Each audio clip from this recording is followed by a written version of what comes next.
வணக்கம் மக்களே. நேற்று எடப்பாடி பழனிசாமி அவர்கள் அதிமுகவுடைய 3ஆம் கட்ட தேர்தல் வாக்குறுதிகளை அறிவிச்சார். அது ரொம்ப முக்கியமாக பார்க்கக்கூடிய ஒரு விஷயம். இந்த 10,000 ரூபாய் கருணை தொகை நாங்கள் ஆட்சிக்கு வந்துட்டா அனைத்து குடும்பங்களுக்கும் 10,000 ரூபாய் கருணை தொகை கொடுப்போம் அப்படின்ற ஒரு அறிவிப்பு. இது கருணை தொகையில மக்களே பிச்சை தொகை. ஏன்னா அப்படி சொல்லணும், அதுக்கு காரணம் இருக்கு. ஒரு மனிதன் கஷ்டப்படும் போது, துன்பத்தில் இருக்கும்போது, துயரத்தில் இருக்கும்போது அதுல இருந்து அவனை மீட்டு கொண்டு வரதுக்கான நடவடிக்கைகள் எடுத்தா அது கருணை. அதற்கு மாற அவன் கஷ்டத்தில் இருக்கான், துன்பத்தில் இருக்கான் அப்படின்னு அவன் காசு தூக்கி போட்டு அதை சரி பண்ணலாம்னு நினைச்சா அது பிச்சை. அப்படிதான் இந்த 10,000 ரூபாய் பிச்சை தொகை எடப்பாடி பழனிசாமி அவர்கள் அறிவிச்சிருக்காரு. அவர் பாணியில் கருணை தொகையாக இருந்துருப்பட்டும். எதற்காக இந்த கருணை தொகை இப்ப அறிவிக்கிறீங்க அப்படின்னு கேட்டா, திமுக ஆட்சியில் வரிகள் எல்லாம் அதிகமாயிருச்சு, விலைவாசிகள் உயர்ந்து போயிருச்சு, மக்கள் ரொம்ப கஷ்டப்படுறாங்க, அவங்க கஷ்டத்தில் நாங்கள் பங்கெடுத்துக்க, அவங்க கஷ்டத்தை குறைக்கிறதுக்காக நாங்கள் ஆட்சிக்கு வந்த உடனே 10,000 ரூபாய் அனைத்து குடும்பங்களுக்கும் கொடுக்கப்படும் அப்படின்னு அறிவிக்கிறாரு. சரி, நீங்க எப்படிங்க 10,000 ரூபாய் கொடுப்பீங்க அப்படின்னு கேட்டா, நாங்க ஆட்சிக்கு வந்ததுக்கப்புறம் அதிகாரிலாம் கலந்து பேசி எதெல்லாம் வரி ஏற்றலாமோ அதெல்லாம் வரி ஏற்றுவோம், தமிழக அரசுக்கு எப்படிலாம் வருவாயை பெருக்க முடியுமோ அப்படிலாம் பெருக்கி இந்த 10,000 ரூபாயை கொடுப்போம் அப்படின்னு சொல்றாங்க. என்ன பித்தலாட்டது, பைத்தியகாரத்தனமா இல்ல? முதல்ல எந்த மக்கள் உங்கள்கிட்ட கருணை தொகை வேணும் அப்படின்னு கேட்டாங்க? எந்த மக்கள் ரோட்ல வந்து போராட்டம் பண்ணாங்க? அப்படி மக்கள் போராட்டம் பண்ணக்கூடிய அளவுக்கு சூழ்நிலை இருக்கா அப்படின்னா அதுக்கு இந்த ஆண்ட கட்சியும் இதுக்கு முன்னாடி ஆழ்ந்த உங்க கட்சியும் தான் காரணம். இதுக்கெல்லாம் நீங்க தான் பொறுப்பெடுத்துக்கணும், நீங்க தான் வெட்கப்படணும்.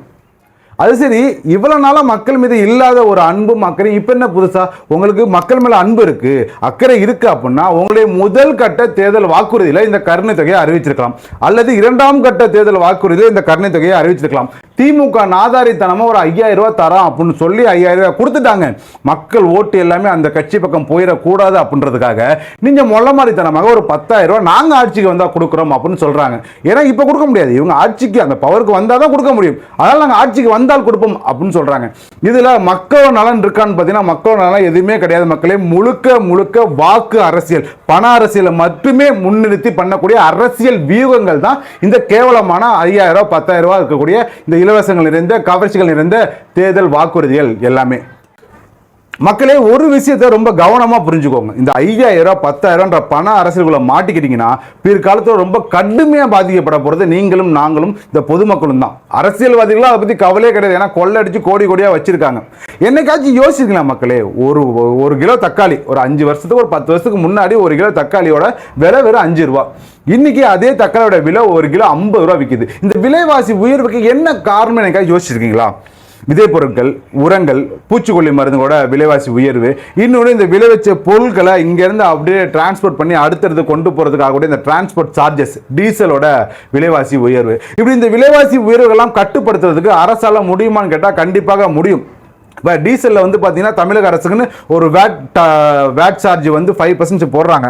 அந்த 5% குறைக்கலாம், 1ஆக 2ஆக குறைக்கலாம், அதில் 0வாக கொண்டு வந்தால் ஒரு லிட்டருக்கு கிட்டத்தட்ட இப்போ 12 ரூபா பக்கம் தமிழக அரசுக்கு மாநில வரியாக போகுது. அப்போ அந்த வரியை குறைக்கும் போது இந்த டிரான்ஸ்போர்ட் சார்ஜுக்கு ஒரு லிட்டருக்கு 10 ரூபா வரைக்கும் மிச்சப்படும். அப்போ இந்த டிரான்ஸ்போர்ட் சார்ஜ் 3ல் 1 பங்கு வரைக்கும் குறையும். இது தக்காளியோட விலையை குறைக்க உதவும். அதே நேரத்தில் இந்த விதை பொருட்கள், உரங்கள், பூச்சிக்கொல்லி மருந்துகள் இதில் மாநில அரசுக்கு பெரிய அளவுக்கு வரி இல்லை அப்படின்னாலுமே மத்திய அரசு பேசி கலந்து ஆலோசனை பண்ணி அதற்கான தளர்வுகளை பெற முயற்சி பண்ணலாம். இது நான் தக்காளிக்கு மட்டுமே சொல்லல, நம்ம பயன்படுத்தக்கூடிய அன்றாட பொருட்கள் எல்லாமே, அத்தியாவசிய பொருட்கள் எல்லாத்துக்குமே, அரிசி, பருப்பு, எண்ணெய், பால், காய்கறி, மருந்து, இது எல்லாத்துக்குமே அதிகபட்சம் தேவைப்படுற அளவுக்கு வரிகளை குறைக்கலாம். அதுவும் அதிகமாக பயன்படுத்தக்கூடிய பொருட்களுக்கு வரி விலக்குமே கொடுக்கலாம். இப்படி வரிகளை குறைக்கும் போது விலைவாசி என்ற அத்தியாவசிய பொருட்களின் விலைவாசிகள் பெருமளவு குறையும். அதே நேரத்தில் விளைவிக்கக்கூடிய பொருட்களை அதை முறையாக பதப்படுத்தி பாதுகாப்பு நிலையங்களை தேவைக்கு ஏற்ப அதிகப்படுத்தலாம். இது எதையுமே இந்த தமிழக அரசுகள் எந்த கட்சிகளுமே பண்றது கிடையாது. இதற்கு மாறா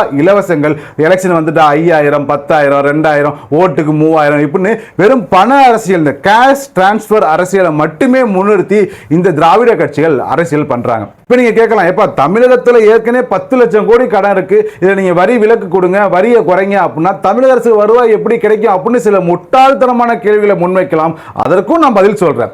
இப்ப எடப்பாடி பழனிசாமி அறிவிச்சிருக்கக்கூடிய கருணை தொகை, நாங்க ஆட்சிக்கு வந்துட்டா குடும்பங்களுக்கு ஒரு முறை மட்டும் 10,000 ரூபாய் கொடுப்போம் அப்படின்னு சொல்லியிருக்காங்க. மொத்தம் தமிழகத்துல 2.5 கோடி குடும்பம், ரேஷன் கார்டு இப்படி பார்த்தோம்னா 2.5 கோடி குடும்பங்கள் இருக்கு. அந்த 2.5 கோடி குடும்பத்துக்கு ஒரு முறை 10,000 கொடுக்கணும் அப்படின்னா மொத்தம் ஆகக்கூடிய செலவு 25,000 கோடி. இது மட்டும் கிடையாது, மகளிர் உரிமை தொகையாக இருக்கட்டும், இந்த +2 படித்த மாணவர்களுக்கு 1,000 ரூபாய், பட்டதாரி மாணவர்களுக்கு 2,000 ரூபாய், இலவச பேருந்து, பொங்கல் பரிசு அப்படின்னு இலவசங்களுக்கு மட்டுமே தமிழக அரசு ஒரு ஆண்டுக்கு கிட்டத்தட்ட 40,000 to 50,000 கோடி செலவு பண்றாங்க. 5 வருஷத்துக்கு 2 லட்சம் கோடி. இந்த 2 லட்சம் கோடி இலவசங்களுக்கு கொடுக்கக்கூடிய ஃபண்டை அதை நீங்க அப்படியே வரிகளை குறைக்கிறதுக்கோ அல்லது வரிகளை முற்றுமா விலக்கிறதுக்கோ பயன்படுத்த முடியும். அதை முடியாதுன்னு எந்த அரசாலையும் எந்த ஆட்சியாளர்களும் சொல்ல முடியாது. ஆனா இவங்க அதை பண்ண மாட்டாங்க. எல்லா பொருட்களுக்கும் வரி குறைக்க வேணாம், எல்லா பொருட்களும் வரி விலக்கு கொடுக்க வேணாம். அத்தியாவசிய பொருட்கள் அரிசி, பால், காய்கறி, மருந்து, அன்றாட தேவைகளுக்கு பயன்படக்கூடிய அத்தியாவசிய பொருட்கள் இதுக்கான வரிகளை குறைச்சாலே போதும்.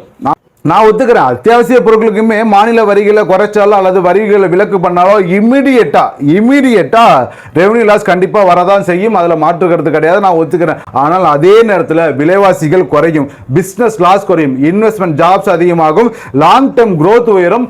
அதே 5 வருஷத்துக்குள்ள கண்டிப்பாக இந்த ரெவன்யூ ஸ்டேபிள் ஆயிரும். ஆனால் இந்த 5 வருஷத்துக்கு முன்னாடி இந்த வரிகளை குறைச்சதோட விளைவாக அடித்தட்டு மக்கள் பாதிக்கப்படாம இருப்பாங்க. நடுத்தர வர்க்கத்துக்கு மக்கள், வறுமை கோடு கீழே கூடிய மக்கள், இவங்க எல்லாத்தோட பொருளாதாரமும் கண்டிப்பாக உயரும். நிரந்தரமான வளர்ச்சி இவங்களுக்கு இருக்கும். அதை விட்டுவிட்டு 5000 தரேன், 10,000 தரேன், மாசம் 2000 தரேன், இலவச பேருந்து தரேன், இந்த திட்டங்கள் எதுக்கு? மக்களை திரும்ப இவங்க ரொம்ப அவங்களோட ஃபீலை அட்டாச்சாக இருக்குன்னு பார்க்குறாங்க. இந்த நல்லதெல்லாம் பண்ணால் மக்கள் மறந்துடுவாங்க. அவங்களுக்கு பெருசாக ஞாபகம் இருக்குமோ, அவங்களுடைய வளர்ச்சி உயர்ந்தே இருந்தாலுமே அது அவங்களுக்கு தெரியாது. ஆனால் சர்டனாக திடீர்னு எலெக்ஷனுக்கு முன்னாடி ஒரு 10,000 ரூபா, ஒரு 5,000 ரூபா, மாதம் 2,000 ரூபா, மாதம் 1000 ரூபா அப்படின்ற மாதிரி கவர்ச்சிகரமான திட்டங்களை கொடுக்கும்போது அந்த காசு அவங்களுக்கு போய் சேரக்கூடிய நேரம் அவங்களுக்கு ரொம்ப சந்தோஷமாக இருக்கும். அது அவங்க ஃபீல்ஃபுல்லாக அட்டாச் ஆயிடுவாங்க, ஓட்டு நமக்கு போட்டுருவாங்க அப்படின்ற வெறும் கவர்ச்சிகரமான ஃபீலிங்ஸ் பேஸ் பண்ணி இந்த பணத்தோட ஃபீலிங்ஸோட மட்டுமே இந்த அரசியல்வாதிகள் வாக்கு எதிர்நோக்கி அரசியல் பண்ணிக்கிட்டு இருக்காங்க. இங்கே மக்களோட நலனுக்காக அரசியல் பண்ணக்கூடிய அரசியல்வாதிகள் இல்லை அப்படிங்கிறது தான் உண்மை, மறுக்க முடியாத உண்மை. நான் கேட்குற மக்களே, இப்போ நீங்கள் மாதம் மகளிர் உதவித்தொகை ஒரு 1000 ரூபா வாங்கியிருப்பீங்க, இலவச பேருந்தில் பயணிக்கிறீங்க, இந்த பொங்கல் பரிசு தொகை 3000 ரூபா கொடுத்துருக்காங்க. இது எல்லாமே கடந்த ஒரு 2-3 வருஷமாக உங்களுக்கு இந்த மகளிர் உதவித்தொகை இலவச பேருந்துகள் எல்லாமே கிடைச்சிக்கிட்டு இருக்கு. நீங்கள் மனசாட்சியை தொட்டு சொல்லுங்க, 5 வருஷத்துக்கு முன்னாடி உங்களுடைய பொருளாதாரம் என்னவா இருந்துச்சு, இன்னைக்கு பொருளாதார வளர்ச்சி என்னவாக இருக்கு? இந்த மாதம் 1000 ரூபாய் இருக்கட்டும், இலவச பேருந்தாக இருக்கட்டும், இந்த பொங்கலுக்கு கொடுத்த 3000 ரூபாய், இது எல்லாமே உங்களுடைய பொருளாதாரத்தை அதிகப்படுத்தியிருக்கா? இல்லை 5 வருஷத்துக்கு முன்னாடி எப்படி இருந்தாலும் அப்படிதான் இருக்கேன், இல்லை அதை விட மோசமா இருக்குன்னு நினைக்கிறீங்களா? உங்களுடைய ஆனஸ்டான ஒப்பீனியன் என்னங்கிறத கீழே கமெண்ட்ல சொல்லுங்க. அது மட்டும் இல்லை, ஒரு 2 வாரங்களுக்கு முன்னாடி ஒரு 5000 ரூபாய் திமுக சார்பில் கொடுக்கப்பட்டுச்சு. 3 மாதத்துக்கான மகளிர் உதவித்தொகை மற்றும் கோடைக்கான சிறப்பு நிதி அப்படின்னு சேர்த்து ஒரு 5000 ரூபாய் கொடுத்தாங்க. இந்த 5000 ரூபாய் எத்தனை பேருக்கு பயனுள்ளதாக இருந்துச்சு அப்படின்னு சொல்லுங்க. நிறைய பேருக்கு பயனுள்ளதாக இருந்திருக்கும். ஆனால் இந்த 5000 ரூபாய் உங்களோட வாழ்க்கையோட பொருளாதாரத்தை எப்படி உயர்த்துச்சு அப்படின்னு சொல்லுங்க. இந்த 5000 ரூபாய் எனக்கு ரொம்ப யூஸ்ஃபுல்லாக இருந்துச்சா? கீழே கமெண்ட்ல சொல்லுங்க.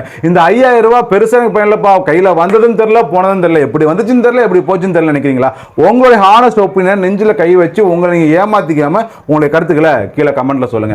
இப்படி 5000 ரூபாய், 10,000 ரூபாய், 2000 ரூபாய், 1000 ரூபாய் அப்படின்ற உதவித்தொகைகள் கொடுக்கும்போது அந்த சமயம் நமக்கு அது யூஸ்ஃபுல்லாக இருக்க மாதிரி தோணலாம், நமக்கு மனதளவில் சந்தோஷத்தை கொடுக்கலாம். ஆனால் அதனால நம்மளுடைய பொருளாதார வளர்ச்சி என்ன, அதனால நம்ம வாழ்வாதாரம் எந்த அளவுக்கு முன்னேற போகுது அப்படின்றத யோசிச்சு பார்த்தீங்கன்னா 0.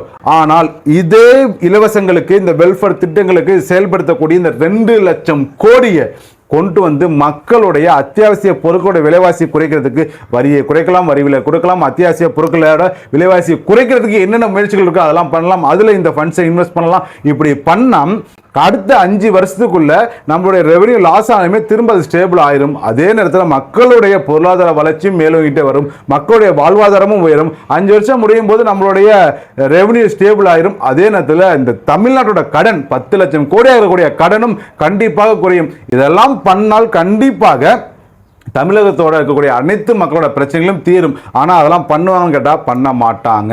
ஏனால் அது இந்த அரசியல்வாதிகளுக்கு எந்த விதத்திலும் பலனை கொடுக்காது. மக்களுக்கு பலன் கொடுக்கக்கூடிய எந்த திட்டங்களுமே அரசியல்வாதிகளுக்கு பலன் கொடுக்காது. அரசியல்வாதிகளுக்கு பலன் கொடுக்கக்கூடிய எந்த திட்டங்களுமே மக்களுக்கு பலன் கொடுக்காது. தேர்தல் நேரத்தில் இந்த மாதிரி 5000 ரூபாய், 10,000 ரூபாய், ஓட்டுக்கு 2000 ரூபாய், 3000 ரூபாய், 5000 நம்மள்ட்ட இருக்கிற காசை எல்லாமே இறக்கி விட்டா, காசை வாங்கிட்டு அவங்க மனசுல அந்த திருப்தி, அந்த சந்தோஷம், அந்த குட் ஃபீல் இருக்கிறதுக்குள்ளேயே அவங்க நமக்கு ஓக்கு போட்டுருவாங்க. யார் அதிகமாக பணம் கொடுக்குறாங்களோ அவங்களுக்கு இந்த வாக்கு வந்து சேர்ந்துரும் அப்படின்னு வெறும் பண அரசியலை மட்டுமே முன்னெடுத்து காலங்காலமாக இந்த கட்சிகள் அரசியல் பண்ணிட்டு இருக்காங்க. இன்னைக்கு அது எக்ஸ்ட்ரீம் ஸ்டேஜுக்கு போயிருக்கு. திரும்ப இந்த ஆட்சிகள் இதே மாதிரி இலவசங்கள் தொடர்ந்து திட்டங்கள் வருது. அந்த திட்டங்களை நம்பி நம்மளும் ஓட்டு போறோம் அப்படின்னா அடுத்த 5 வருஷம்லாம் தமிழ்நாட்டை காப்பாற்றவே முடியாது. தமிழ்நாடும் ஒரு பீகாராகவோ ஒரு உத்தரப்பிரதேசம் மாதிரியோ ஒரு ராஜஸ்தான் மாதிரியோ கண்டிப்பாக மாறிடும் அப்படின்ற எந்த விதமான மாற்று கருத்துமே கிடையாது.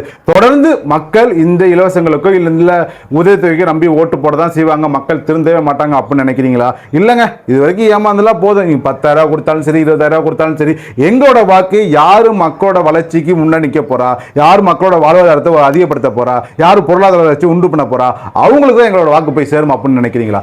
உங்களுடைய கருத்து என்னங்க, அதை கீழே கமெண்ட்ல சொல்லுங்க மக்களே. அடுத்தடுத்த வீடியோக்களில் சந்திப்போம்.